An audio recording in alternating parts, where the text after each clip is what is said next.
The enemy is not your discipline. Many times it's your fried dopamine receptivity and sensitivity and a hormone called prolactin. And it's the reason why your life feels slow.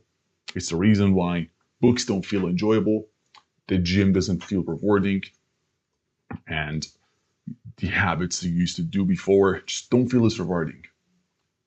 Now, a big part to this is ejaculation. And let's first start with understanding what happens before and after you release. We're going to dive deep into this here. So, first of all, right before the moment you start, you feel good. Your brain is anticipating that release. So your dopamine spikes, okay?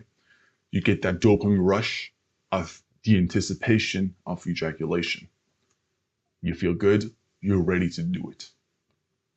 Testosterone doesn't increase, it becomes irrelevant. Now, many people say that watching pornography, ejaculation, masturbation, whatever it may be, increases testosterone. Now, with pornography, yes, it does, purely because you're looking at women.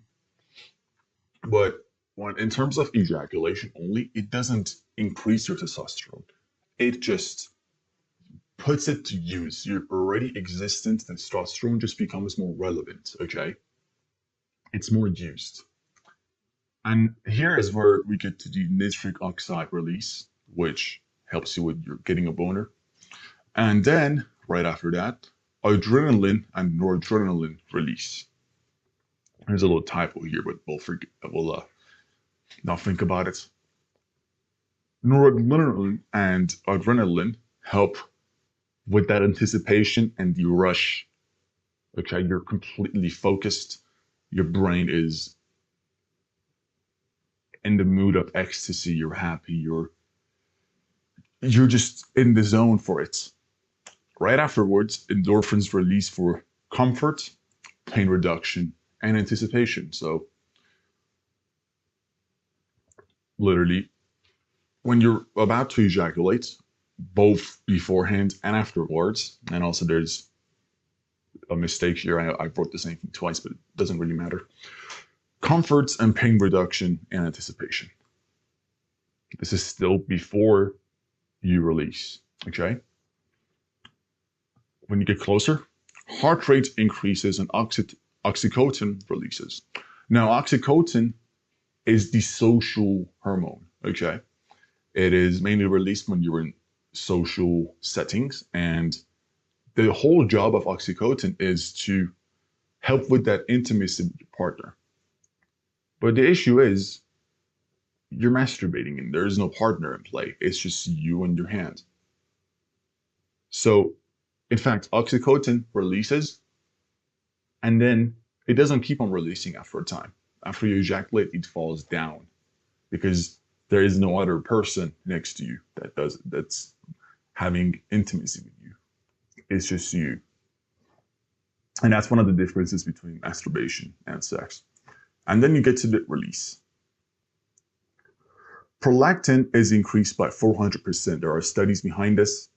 And prolactin, I would say, is one of the biggest enemies to your mind. Prolactin increasing leads to dopamine suppression. So things don't feel rewarding. For example, if you just masturbated and then you want to get to work, your work just doesn't really feel rewarding as it should. You don't enjoy it as much. And this isn't just at work, it could be any activity.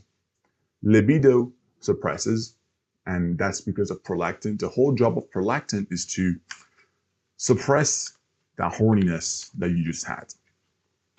Okay? But here's the thing with prolactin, it also does way more. And also, oxytocin helps with your relaxation, your calmness, sleepiness, and emotional satisfaction. And here is a part of it that somewhat damages us. So you want to go into this deep work state and you want to work as hard as possible.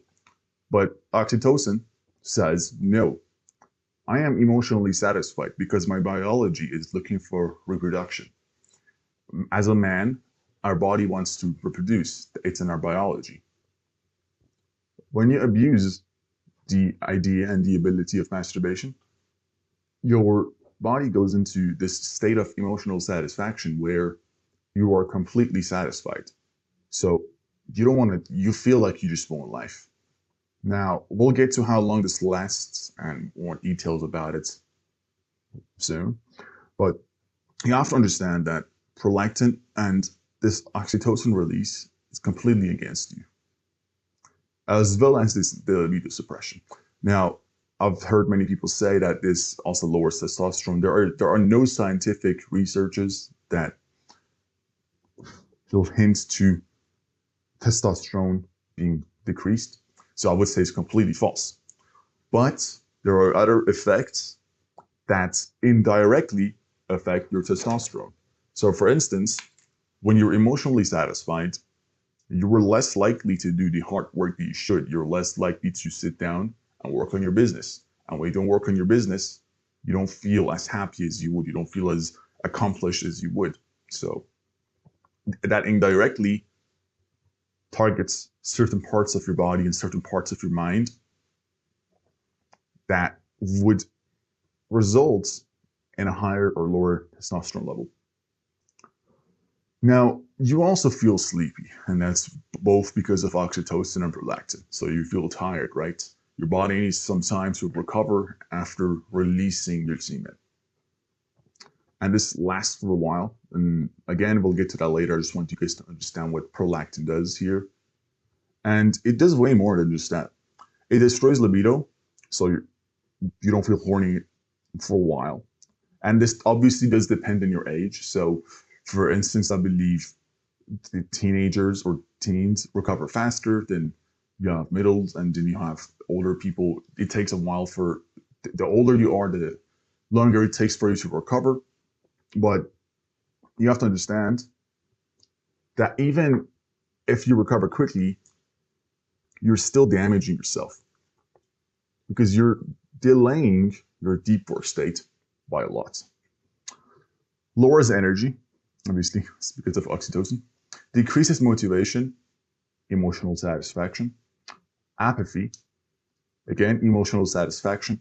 You just masturbated, right? So your biology thinks that you've reproduced, when in reality you haven't reproduced. When you have sex with a woman, you feel satisfied, especially if it's not from lust and it's from pure love, right? You love your partner, you have sex with her, and you feel accomplished, right? As your partner, you just make love, life feels good. But you haven't, and all you did was you ejaculated, you masturbated. So you're putting your body into the state of apathy that you would get after sex. And the thing is, after you do it with your partner, it has positive effects.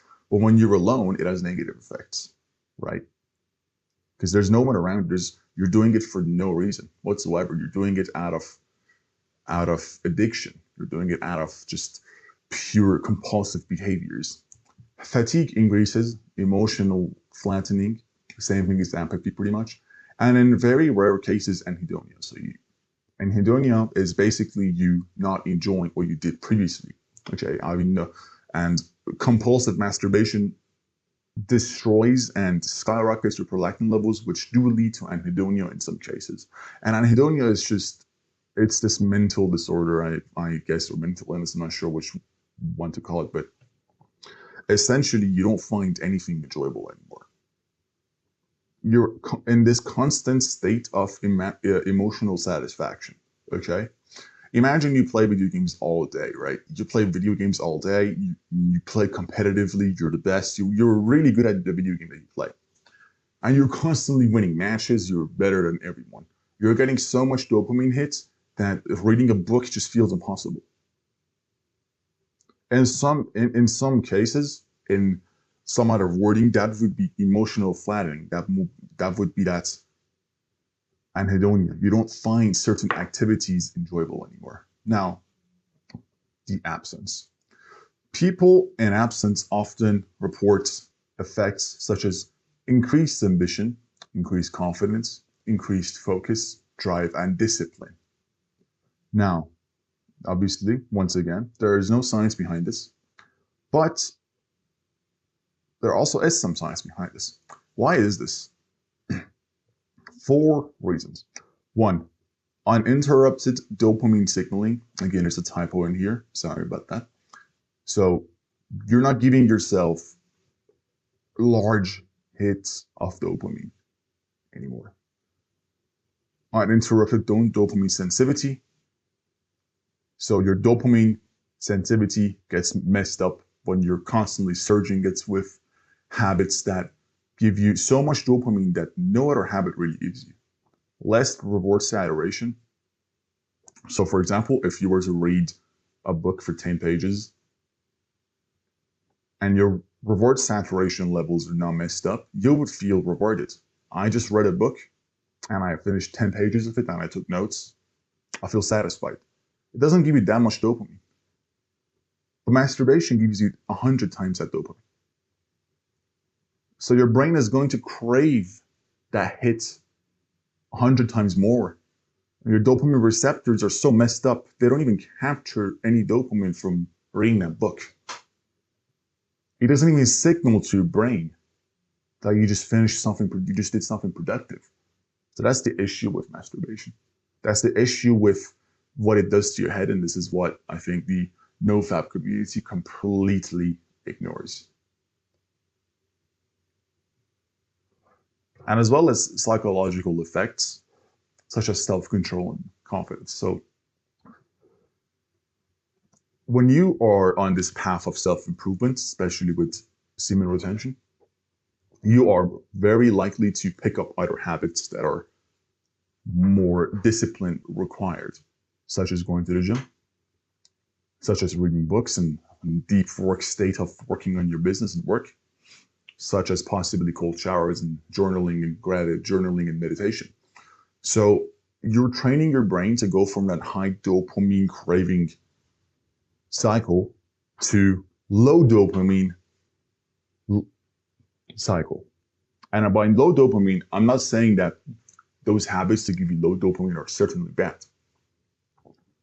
It's just that certain habits give you dopamine instantly and certain habits give you dopamine in the future. And there was a key word for this, which I forgot about, but there is instant gratification and then there is delayed gratification. That's the only difference between the two. So instant gratification is basically masturbation. You could literally pull your pants down at the moment and just jerk off. You instantly get gratification. You instantly get that dopamine hit, right? You instantly get it. But with delayed gratification, you don't get results instantly. So for instance, if you're reading a book that's 500 pages, you're going to have to go through 500 pages and then you have to apply what you learned. And then you're going to get results and then you get the dopamine hit. And your brain is not programmed for that. Your brain is programmed for instant reward. Hop into a match of League of Legends and get a win. 1v9 utterly and destroy your other laner and your opponents and you win. Instant dopamine. You're in lane and you're farming minions and you kill your enemy. Instant dopamine. Your brain is trained for instant dopamine. And you might ask me, hey, when it comes to instant gratification and delayed gratification and all this dopamine stuff, why are we just utterly focusing on masturbation when there are a million other habits that are just as bad? Well, in order to fix, you have to understand, if you want to fix your brain, you first have to understand what damages are to the root of your mind. When you do those instant gratification habits, not many times do you understand what it actually does to your brain and your mind. Now, you have to also understand what habits are destroying your mind. And it's always those habits that you think aren't doing much damage to you. It always does. For instance, masturbation, for instance, gambling, for instance, drugs, video games, hookups, possibly, whatever it may be, whatever gives you that dopamine rush instantly. For example, imagine having intimacy with your partner that you truly love, and then compare it to having intimacy with some random chick you just met. You don't have to go through the effort of going on dates, working on yourself to become the best version of yourself, to become the best partner as you possibly could, to become the best version of a man that you could become, to get a partner. No, you just have a one night stand and then you never see each other again. It's way faster and the rewards are so much faster, and that's the difference between instant gratification and delayed gratification. And your brain is getting constantly trained and constantly trained for those instant gratifications, and it craves those. And that's the issue here. And now let's move on to the next few points. Let's put it this way. And I'm going to make an example for you as how this over time damages you. You have two parts to yourself. You have your traits and then you have your state. And essentially, traits is your video game character's abilities and skills. So in many video games, for example, we have Valorant, League of Legends, Dota, or any other video game that allows you to pick your own character. The certain characters have certain abilities, certain skills, and certain skill points, right? I'm going to give you a good example. There's this video game called Project Zomboid that I used to play a lot, and you can pretty much customize your character, but there are certain skill sets and classes that you can pick if you want. For example, there's a construction worker, and there's a police officer, and there's a veteran, and they all have their different stats, right? For example, when you pick veteran, you don't panic anymore from zombies. When you pick construction worker, you're automatically, you gain points in chopping trees and building stuff instantly. And that's pretty much what your trait is. So what traits does your character have? Now, on the state is your video game character's health, hunger, and thirst bar. So no matter what character you choose, no matter what traits you have, look at the bottom left or look at wherever the HUD is or whatever. How thirsty is your character? How hungry is it? How much health do you have? Do you need bandages? Do you need medics? Do you need whatever, right? And here's the thing. No matter what traits you start your video game with, for example, I'm going to use this Project Zomboid example once again. No matter if I start with veteran, right? And essentially I'm not panicked by zombies anymore. I could over time build my ability to have the same level of skill set as if I were to pick a construction worker trait. So my point here is that your trait is built up by your state over time. Your trait is stable throughout the years. Your state is what defines your traits. Okay? Are you a high working man or are you not a high working man? Are you a fat man? Are you a gym going man? Are you someone who takes care of your health? Are you someone who is as schizophrenic as me that smokes 20 cigarettes a day and has a lot of coffee and fasts a lot? Do you jerk off a lot every day? Or do you retain that semen and meditate on it? Your trait is built up by your state over time. And this is extremely important, okay? And obviously this is with any other habits other than, masturbation, but I'm going to use masturbation as an example here, okay? Let's move on here. Which state do you want to run in?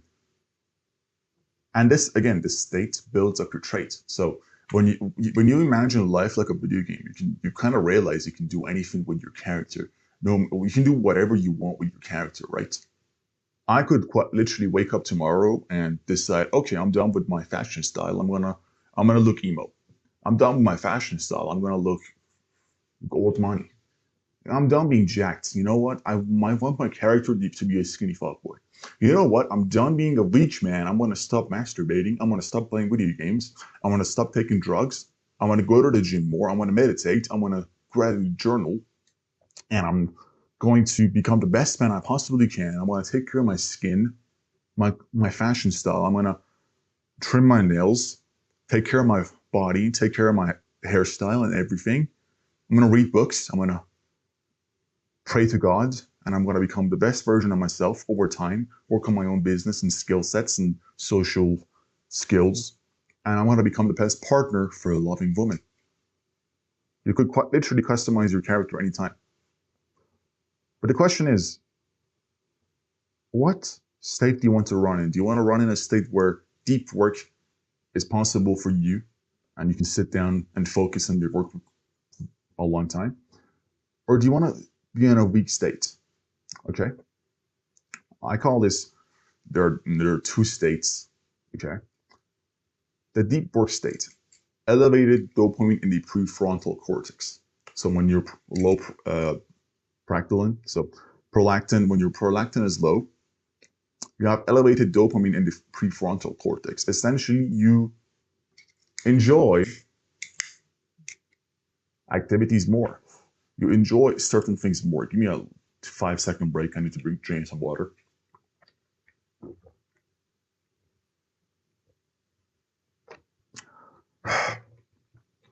And essentially, when you have high elevated dopamine in the prefrontal cortex, when you're in a deep work state and you're working in your business, or you might just be learning a skill, right? You might just be doing anything. You might be doing anything that is productive to your overall trait over time, those delayed gratification habits, right? You enjoy reading that book more. You enjoy reading, or sorry, working on your business more. You'll enjoy the gym. You enjoy the gym. When is the last time? You know, let me tell you something, guys. I've been going to the gym for 3 to 4 years now. I don't. It's not like I'm like crazy jacked or anything. No, I've been natural my whole life. I've just been going consistently, and I've never got a gym coach. I don't really care about diets, to be honest. I don't have a routine for the gym. I just go there 6 times a week. You know why? Because I enjoy it. I'm just there and I destroy my body and I go out. I'll go there tomorrow again. I'm like, okay, I just hit chests and shoulders yesterday. Let's do biceps. Let's do biceps and triceps and forearms and just leave. I destroy those body parts, leave, and I enjoy it. I love it. So I think there's a difference. A lot of times you need discipline to do something. But maybe that discipline is not the issue, because the discipline, you have to force yourself to do a certain habit. If you need discipline to do something, then you might just be doing it wrong. What if you fix your dopamine receptivity and sensitivity and get rid of those habits that messed up your dopamine surges and your dopamine, just your dopamine hormone in the brain? What if you just fix those? And suddenly the gym is so much fun. You go there every day and you do extra cardio. I'm still unable to pronounce this word, by the way, norepinephrine. I'm going to just call it Nore, so it's easier for me to pronounce it. High Nore. And Nore is basically just noradrenaline, right? And when you're in this deep work state of, I'm so locked in, and I think you've experienced this with video games, right? So when you're playing extremely competitively, all you can think of is the video game. It's basically that locked in mode. It's that I'm in that state mode. And you can abuse your brain to go in that state at work. You have more alertness, you have more attention, more reaction time, more focus, more mental energy. You have better bandwidth for memory, so you memorize things more easily, and you have motivation. More motivation, not just motivation to work, motivation to act. And there's a difference between the two, right?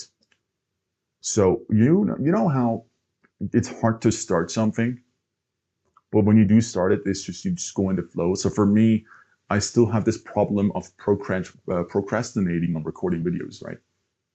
I procrastinate on them. But the moment I hit record, I'm just in the zone. I'm actually enjoying it. The thing with going in that deep work state is that you don't procrastinate on the work. You actually enjoy the anticipation of before you hit the record button. And that's the difference between motivation to act and pure motivation. Motivation is that 3 a.m. energy that says, okay, tomorrow I'm going to kill life. No. Motivation to act is you wake up and you're motivated to go take a shower, get your coffee ready, light up a cigarette, drink some water, get some sunlight, sit down, I'm ready to record. That's the motivation to act. And then you have low prolactin. So obviously we went through the side effects of high prolactin before. And two other things, you're direct and you're high bandwidth. And by high bandwidth and direct, I mean, you know what you want to do and your brain has a lot of room for it. Your brain has room for it. And then we have the refractory state, which is after orgasm, which is reduced drive, feeling done and satisfied, which is the false sense of winning, which I did talk about before. Reduced cognition, so your brain doesn't work as much anymore. Again, imagine everything that I mentioned here, but negative, right? You're tired, you're sleepy, you're emotionally done. You feel satisfied, right? You're satisfied, tired, and sleepy. You just feel like, oh, I just dominated the day, bro. I just reproduced. That's what your brain thinks. You know you didn't have sex, but your brain thinks you did. If you truly had sex, then you would honestly get out of this state way faster, right? If any of you have a partner and you live with your girlfriend, you know that when you have sex, it's way easier to just get back to work, because that's true satisfaction, right? That is true satisfaction. It's out of love. When you just jerk off, it's like, what? Your brain doesn't understand the difference. You do. You understand the difference, but your brain doesn't. So your brain just manipulates you.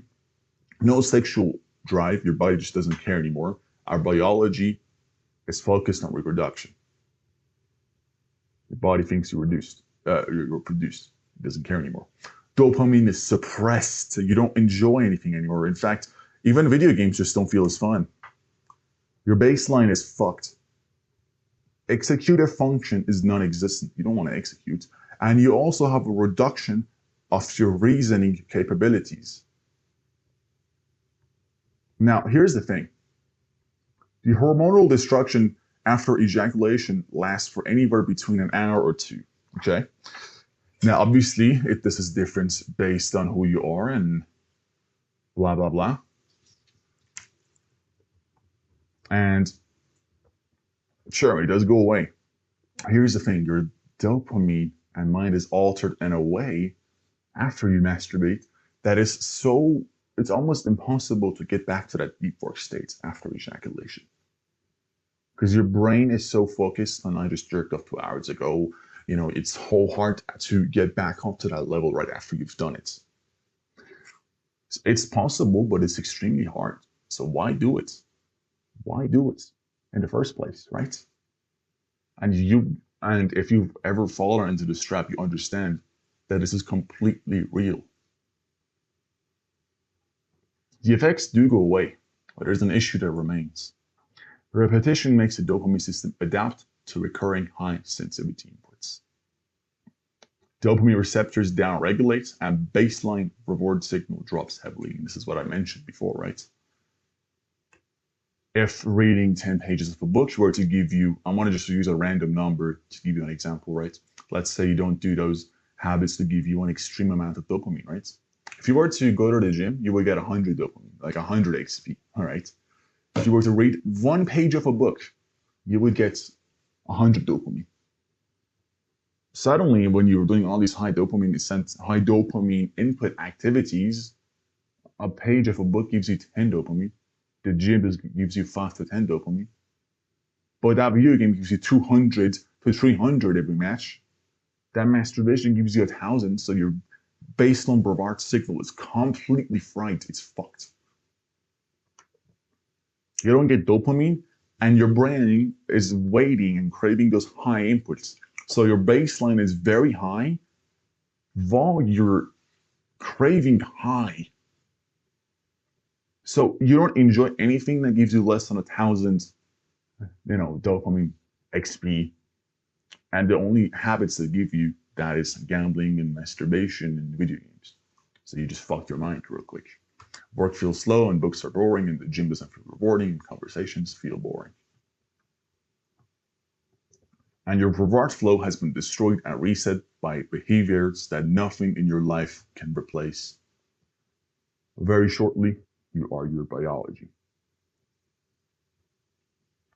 You need to fix your default settings. You need to fix your state. Your state. And when you fix your state, your trait gets better. You get fixed. And I want you to ask yourself, what am I doing that's destroying my default settings?